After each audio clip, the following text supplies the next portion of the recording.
The Blue Jays have been linked to the Arizona Diamondbacks in a potential trade. Toronto needs a left-handed hitting outfielder, and Arizona needs a catcher. And we'll break down some potential trades on this episode of Jays Digest.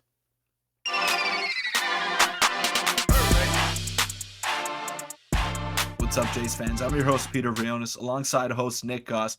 Got a lot to get into today, a lot of trade rumors buzzing around the Toronto Blue Jays. But first, we want to thank you all for the support. It's been unreal. We're so close to 5,000 subscribers, and we want to hit it by Christmas time. So if you guys can smash that subscribe button, then we'd really appreciate it. Yeah, it'd mean the world. And 5K by Christmas, we might have something special planned. But let's get right into the rumors, because a lot of stuff has happened today. A lot of articles have been dropped, and a move has been made just recently, not involving the Blue Jays, but it could have some impact on it. But we'll start with the rumor and the report by Ken Rosenthal of The Athletic, saying the Diamondbacks seem likely to trade one of their left-handed hitting center fielders, obviously Varsho, Thomas, or Jake McCarthy.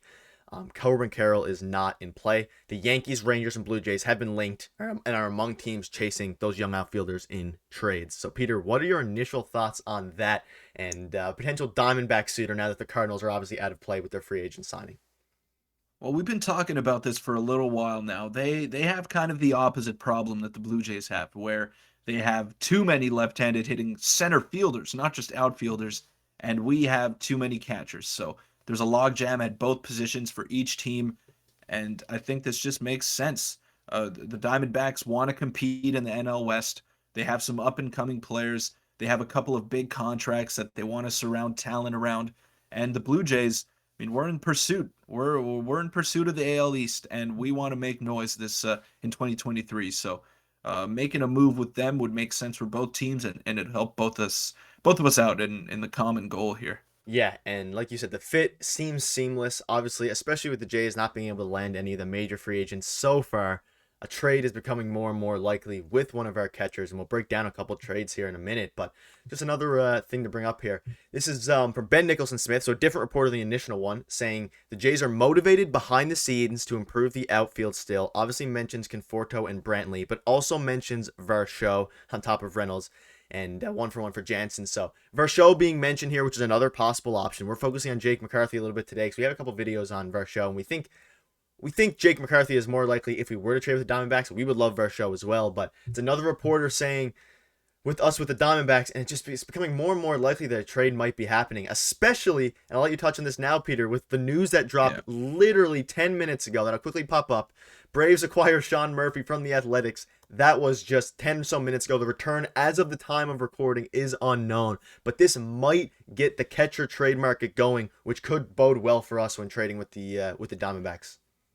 Yeah, seeing the return on this Sean Murphy trade here would have definitely helped us gauge the market for the catchers and gave us kind of the barometer of what to expect in return for a Danny Jansen or an Alejandro Kirk, because they are kind of valued similarly. But I'll touch on Jake McCarthy a little bit here. I think he's the odd man out in Arizona. Alec Thomas is 22 years old.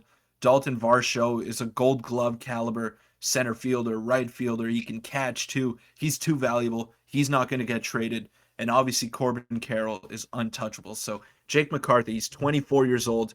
This is a guy that the Blue Jays can go out and realistically get for one of their catchers and maybe a couple of prospects like an Aurelvis Martinez or something like that. But we'll show you guys our trades in a second here. But Jake McCarthy, let me just show you his numbers in 2022.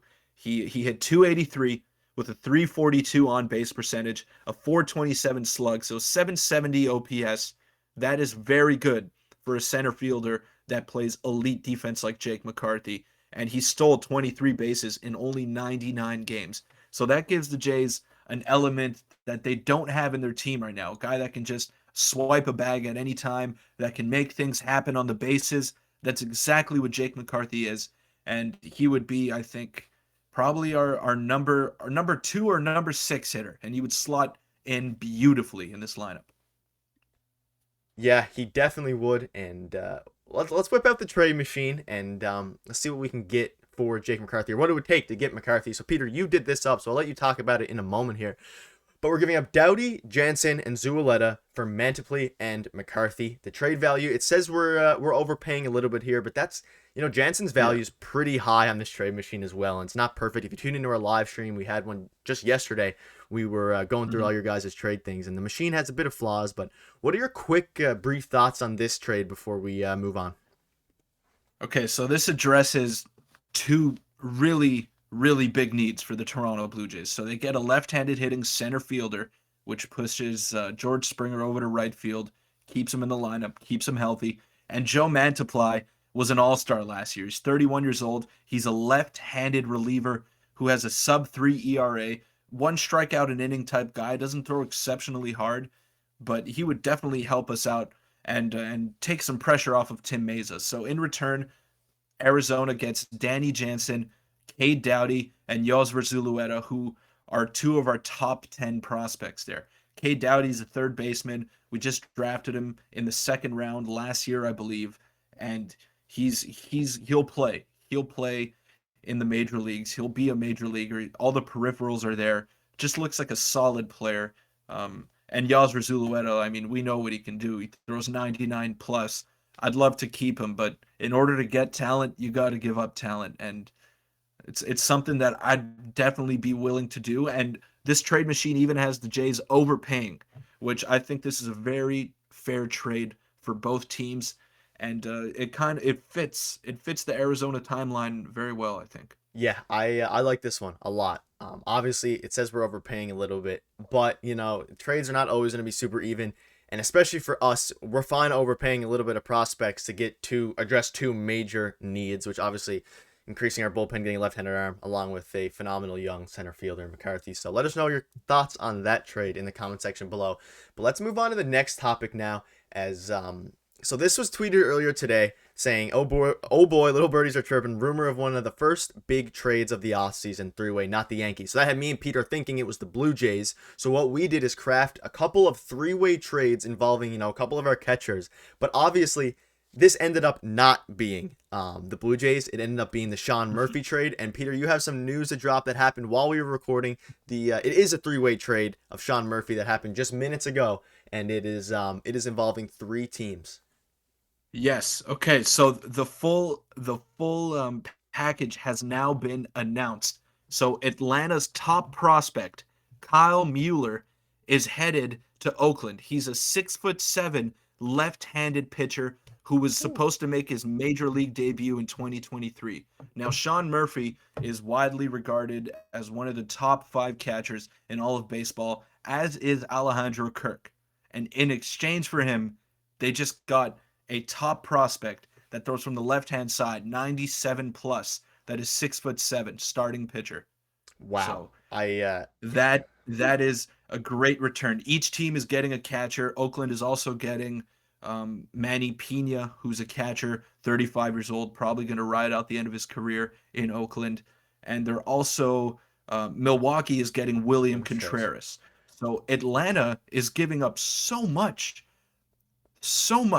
for Yeah. Sean Murphy, And and it gets me excited. It gets me excited as a Jays fan. so This is yeah, that is good news. we'll touch on that now a little bit. Honestly, we might have to make another video on that coming up, maybe tomorrow or something, breaking down more in depth the whole trade and what it could mean for the Blue Jays. But we had this plan. This obviously happening in live time of recording. You guys probably, by the time the video's up, probably have already seen the package to a degree.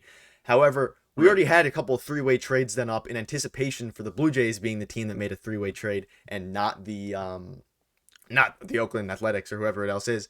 So, quickly before we get into it, this is one executive says the Pirates want a Soto-type package to trade Brian Reynolds. We mentioned this in our live stream yesterday. So we have a couple of three-way trades, and it makes a lot of sense because obviously the Oakland Athletics just did one for a catcher, so this would make a lot of sense for us. But let's get into the first one. And Blue Jays get actually, Peter, I'll let you take over this very quickly because you're the one who did up these monstrous three-way trades, and we'll touch on them. So this is the Astros one, right? Correct. Yep. It's the Astros one. Okay, so to Toronto, Brian Reynolds, Parker Mashinsky from Houston. So Brian Reynolds, obviously, we've spoken a lot about him. He would be the ideal fit in center field for the Toronto Blue Jays. And Parker Mashinsky is a left-handed reliever in a stacked Houston bullpen. They don't have a lot of lefties, but we saw how good their bullpen was in the playoffs. And I don't know where he necessarily fits on this team. To Pittsburgh, to the Pirates now, Hunter Brown, who's the top prospect for the Houston Astros, Drew Gilbert, who is, I think, the 4th ranked prospect, and Pedro Leon, who is also a top 10 prospect from Houston, and Yosmer Zulueta, who's our 5th ranked prospect. So Toronto's 5th ranked prospect. Pittsburgh is getting a haul. They're getting their Juan Soto type return right there. And Houston is getting an all MLB level catcher in Alejandro Kirk. Now that's the main trade that we're looking at here. 3-team trades are really tough to gauge because there's so many moving pieces and kind of makes your head spin a little bit as a fan. And they're hard to draw up. They're very hard to take a look at. But I think this is very fair for all 3 teams involved and fits what they're all trying to accomplish in 2023. Yeah, 3-team trades are crazy, and it's funny because on the live stream yesterday, I don't keep mentioning it, we'll be going live a lot more, by the way, weekly, but people were asking yesterday in the chat how likely is a 3-way trade, and I wasn't quite sure, I wasn't quite convinced, but one just happened in live time on this video, so clearly, and it kind of sets the stage for what what kind of package we could get in return for Danny Jansen. I think we'll have another video on that coming up over the coming days, more in depth. But the trade itself, I like it for all sides. Like you said, the Pirates are looking for a Soto type package, and they're getting a Soto type package, and the Astros are getting Alejandro Kirk, and we're getting the center fielder we need. So it might work for all teams. Obviously, depends how other organizations value their own assets and value other assets. But according to the trade machine, it all goes through correctly. And that is the Alejandro Kirk 3-way trade. And we have one other quick one before we wrap up. We'll touch on it quickly, involving Danny Jansen with the Pirates, Blue Jays, and Guardians. We focus on the Pirates here because obviously Brian Reynolds is the gold mine of the offseason for us so far. But I'll let you get into the Guardians and Pirates trade very, very quickly. This is tough because I think this one is a little bit more realistic than the Toronto, Pittsburgh, Houston one. So coming to Toronto yet again is Brian Reynolds, and I hope this really comes to fruition. I'm tired of talking about Brian Reynolds potentially being a Blue Jay. I want him to be a Blue Jay. And going to Pittsburgh is Juan Brito, who is kind of an underrated prospect from Cleveland. Oscar Gonzalez, who had a breakout performance last year in the postseason with the Guardians, a couple of walk-off hits, unbelievable. And again, going to Pittsburgh, Josh Kasevich, who is our, I think, 10th ranked prospect or 8th ranked prospect, something like that. He's a shortstop, third baseman, second baseman, can play all over the diamond. He was starting shortstop at Oregon, unbelievable player. And Ricky Tiedemann, who's our top prospect.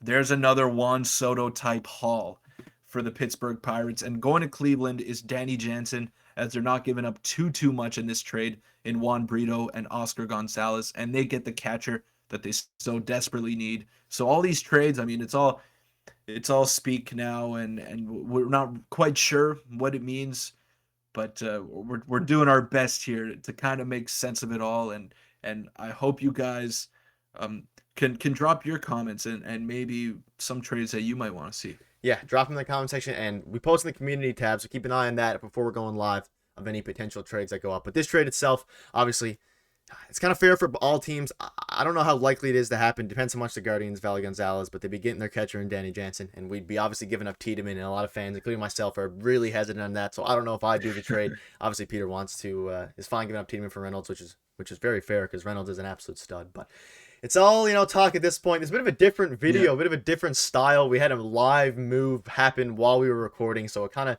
threw it off a little bit, but it ended up being great. And we'll have another video coming up soon on maybe what that trade means for the Blue Jays going forward, because moves need to be made, and moves will be made. So thank you guys so much for watching. Pandemonium. It's pandemonium. It's absolutely. And we'll see you guys in tomorrow's video.